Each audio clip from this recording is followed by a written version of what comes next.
امیر المومنین حضرت علی علیہ السلام کے ایک اور فرزند محمد حنفیہ ان لوگوں میں سے تھے جنہوں نے حسین ابن علی علیہ السلام کے فیصلے پر خوف و وحشت کا اظہار کیا۔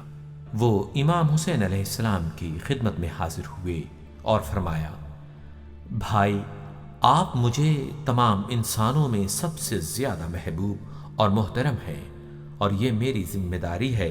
کہ جس چیز کو آپ کے حق میں بھلا اور بہتر سمجھوں اس سے آپ کو آگاہ کروں۔ میرے خیال میں جس حد تک ممکن ہو آپ کسی ایک شہر میں نہ ٹھہریں اور اپنے خاندان کے ہمراہ کسی ایسی جگہ تشریف لے جائیں جو یزید کی دسترس سے باہر اور ان شہروں سے دور ہو۔ پھر وہاں رہتے ہوئے آپ اپنے نمائندے بھیجیں اور اپنے لیے لوگوں کی حمایت حاصل کریں۔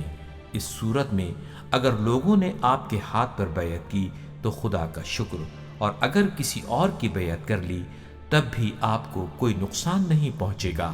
لیکن اگر آپ ان شہروں میں سے کسی ایک شہر میں گئے تو مجھے ڈر ہے کہ لوگوں میں اختلاف پھوٹ پڑے گا، کچھ لوگ آپ کی حمایت کریں گے اور کچھ آپ کی مخالفت میں اٹھیں گے اور معاملہ خون خرابے تک جا پہنچے گا، اور اس جنگ و جدل کے دوران آپ ظلم و ستم کا نشانہ بن جائیں گے۔ یوں اس قوم کے بہترین افراد کا خون ضائع ہوگا اور آپ کے اہل بیت کو ذلت کا سامنا کرنا پڑے گا۔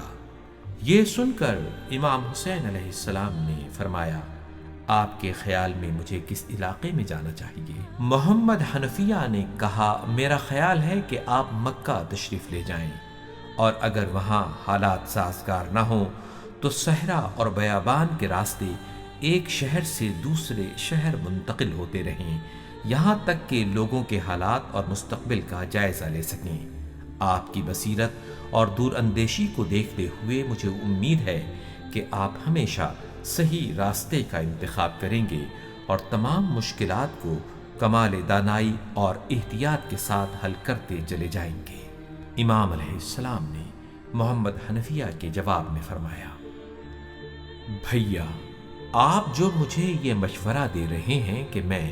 یزید کی بیعت سے بچنے کے لیے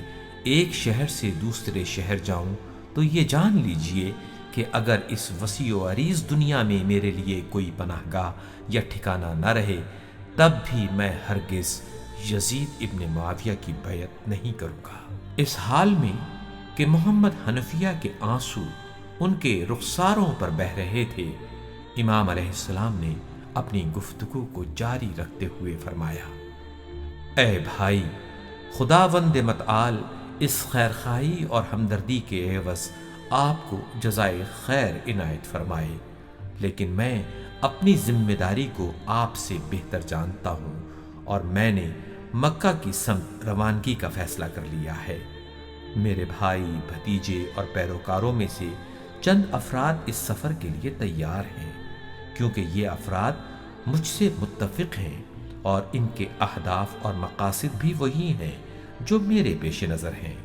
ہاں، آپ کی ذمہ داری یہ ہے کہ آپ مدینے میں میری آنکھ بن کر رہیں اور کوئی اہم بات آپ سے پوشیدہ نہ رہے، یعنی میری غیر موجودگی میں یہاں بنی امیہ کے کارندوں کی رفت و آمد اور حرکات پر نظر رکھیں، اور اس سلسلے میں ضروری اطلاعات مجھے فراہم کرتے رہیں۔